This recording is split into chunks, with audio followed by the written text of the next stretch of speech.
participants in this call, my colleagues from UN Resident Coordinator, Mr. Shongri Shah, my colleague again, Ms. Shoko Noda, UNDP Resident Representative India, and ladies and gentlemen, thank you so much for joining us today in this India event when I take you with me on a journey in which we've created our very own model, our very own brand of SDG localization for a country of 1.3 billion population.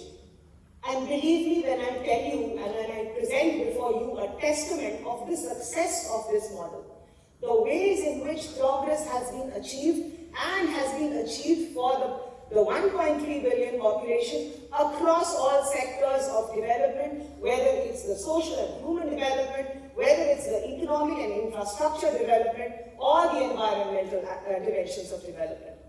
Ladies and gentlemen, in India, we have the NITI Aayog, the National Institution for Transforming India, which is again the nodal agency for the entire 2030 agenda, for its overall supervision, its coordination and implementation across the 36 subnational entities that a federal country like India has.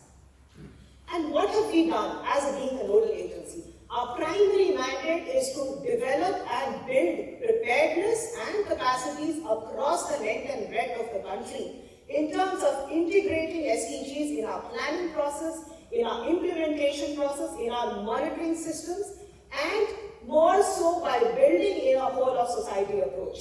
So as you can see, we have tried to create two separate models. One of competition, which fosters competition among all our 36 subnational entities in terms of fast-tracking their development outcomes, in terms of accelerating the SDG results, and also a platform for collaboration where these states and union territories actually learn from each other as to what are the good practices that can be replicated in different parts of the country.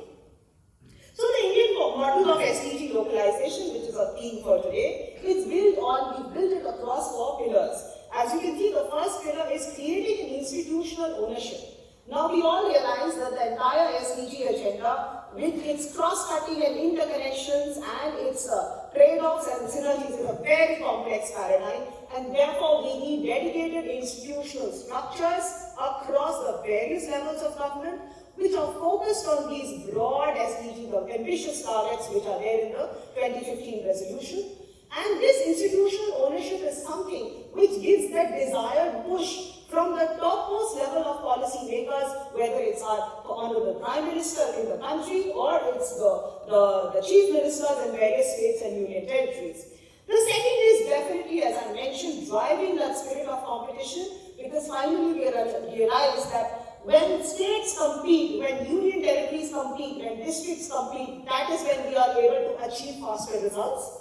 And also the collaboration in terms of learning across and sharing good practices. Building capacities is something we all know, we've been doing this ever since 2015 across our countries, and building capacities means at different levels, whether it's the national level, at the subnational level, going down to the district level, and even the panchayat level at the real grassroots. Whole of society approach, I'll be coming to that when I share with you the details.